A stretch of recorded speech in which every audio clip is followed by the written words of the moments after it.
Board university మంచి భవిష్యత్తు కోసం తెలుగు విద్యార్థులు ఇష్టపడే యూనివర్సిటీ. అందరికీ నమస్కారం. గత 2 రోజులుగా సోషల్ మీడియాలో ఈటీవీ పాడుతా తీగ ప్రోగ్రాం గురించి అండ్ జ్ఞాపక ఎంటర్టైన్మెంట్స్ ఆ ప్రొడక్షన్ గురించి చాలా డిస్కషన్ జరుగుతుంది.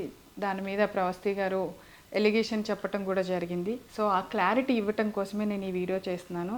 So point by point Pravasthi గారు ఏం చెప్పారో దాని గురించి నేను మీకు క్లారిటీ ఇవ్వబోతున్నాను. ఫస్ట్ ఆవిడ మాట్లాడిన దాంట్లో నాకు సాంగ్ సెలెక్షన్లోనే బయాస్ చేశారు. వాళ్ళ ఫేవరెట్ కంటెస్టెంట్లకి ఒక సాంగ్స్ ఇచ్చేవాళ్ళు, నాకు నచ్చని పాటలు, నేను పాడలేని పాటలు అనుకున్నవి చూసి ఇస్తారు అని ఇలా మాట్లాడారు. బట్ సాంగ్ సెలెక్షన్ ఎలా ఉంటుంది అంటే చెప్తాను.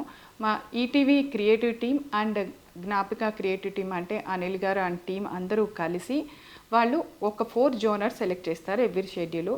ఆ 4 జోనర్స్ని మనం కంటెస్టెంట్స్ పిల్లలందరికీ పంపిస్తాము. వాళ్ళందరినీ ఆ జోనర్స్లో మన ఛానల్కి ఉన్న రైట్స్ని ఏ ఆడియో రైట్స్ మనకైతే ఉన్నాయో వాటిలోంచి సెలెక్ట్ చేసి పాటలు ఇమ్మని చెప్తాం, మేము ఇవ్వము.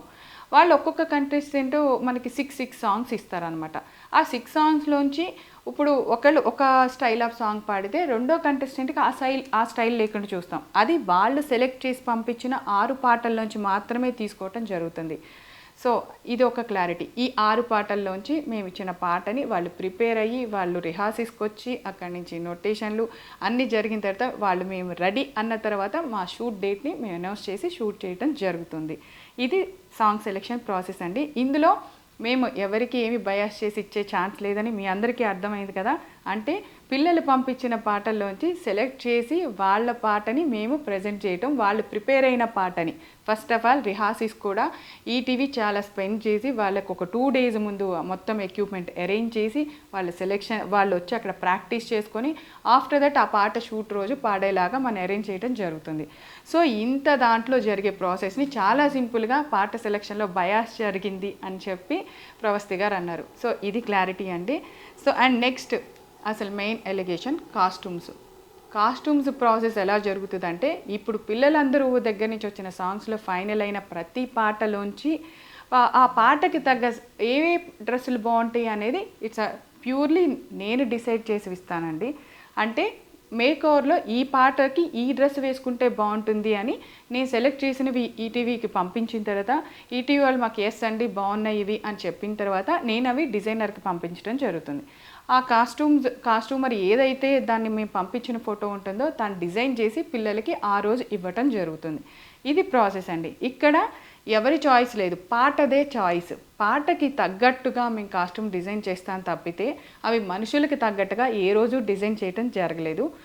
మీరు ఒక్కళ్ళే ప్రవస్తి గారు ఇది చెప్పింది. అండ్ ఇంకొక ఎలిగేషన్ కూడా చేశారు మీరు కాస్ట్యూమ్స్ పాయింట్లోనే. నన్ను కాస్ట్యూమర్ మీ బాడీకి ఏ డ్రెస్ సరిపోదు అని అన్నారు అని.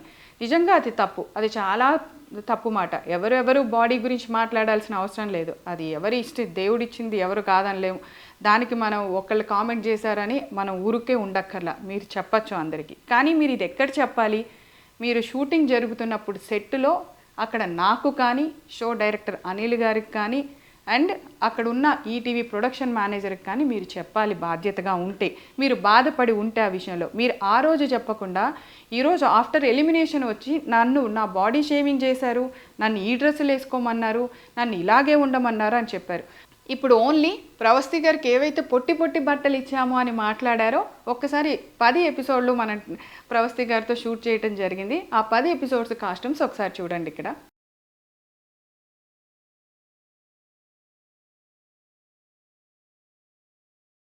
ఇందాక నేను కాస్ట్యూమ్ సెలెక్షన్ దగ్గర ప్యూర్గా నేను అనే మాట ఎందుకు వాడానో తెలుసా? ఈటీవీ ఇంత చిన్న విషయంలో కూడా ఎంత కేర్ తీసుకుందో చెప్పడానికి.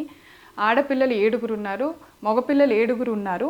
సో ఆడపిల్లల కాస్ట్యూమ్స్ విషయంలో జాగ్రత్తలు ఒక ఆడపిల్ల తీసుకుంటుందనే విషయాన్ని కూడా వాళ్ళు కన్సిడర్ చేసి ఈ బాధ్యత నాకు అప్పచెప్పటం జరిగింది. సో ఇలాంటి బాడీ షేమింగ్ మాటలు, ఇలాంటి డ్రెస్సు ఇలా వేసుకో అలా వేసుకో అని మాట్లాడటానికి యాజ్ ఏ ఒక ఆడపిల్లగా నాకు కూడా మనస్సాక్షి ఉంది. అలా ఎప్పుడూ నేను మాట్లాడలేదు ప్రవస్తి గారు.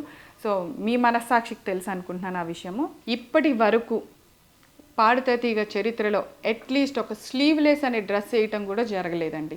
అది చెయ్యం మేము, ఎందుకంటే పాడుతా తీగకి ఒక హిస్టరీ ఉంది. ఏ ప్రోగ్రామ్కి లేనంత చరిత్ర ఆ ప్రోగ్రామ్కి ఉంది. దాన్ని ఎవరూ తక్కువ చేసుకోవాలని అనుకోము.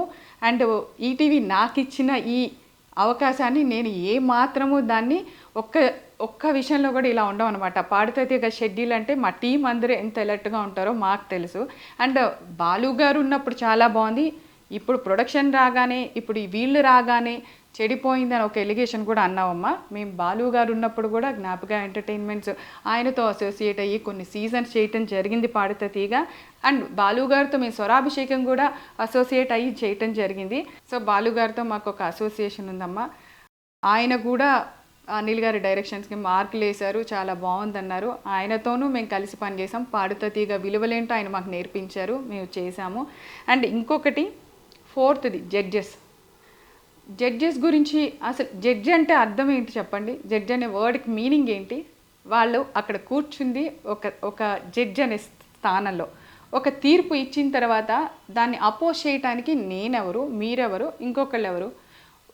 ఫర్ సపోజ్ ఎగ్జాంపుల్ ఏదైనా ఒక కేసులో ఇది జడ్జిమెంట్ ఫైనల్ అని చెప్పేసిన తర్వాత నేనేం చేయలేదు, నేను నిరపరాధిని, జడ్జిమెంట్ రాంగ్ ఇచ్చారు, ఆ జడ్జి తప్పు చేశారు అంటే కుదురుతుందా? ఇట్స్ లా ప్రకారం వెళ్తుంది.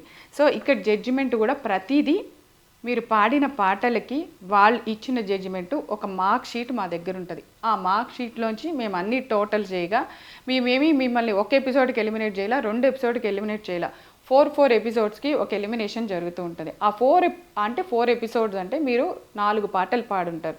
4 జోనర్స్లో ఉంటాయి. ఆ 4 జోనర్స్లో మీకు వచ్చిన మార్కులు టోటల్ చేసిన తర్వాత మాకు జడ్జెస్ నుంచి ఆ మార్క్ షీట్ వచ్చాక జస్ట్ మేము అనౌన్స్ చేయటం తప్పితే ఇందులో ఎవరికి ఎటువంటి రైట్ లేదు, ఈవెన్ ఇంక్లూడింగ్ ఈటీవీ యాజమాన్యంతో సహా. జడ్జెస్ ఇచ్చిన మార్కుని మేము అక్కడ ప్రజెంట్ చేయవలసిందే. ఇది ఫస్ట్ రూల్.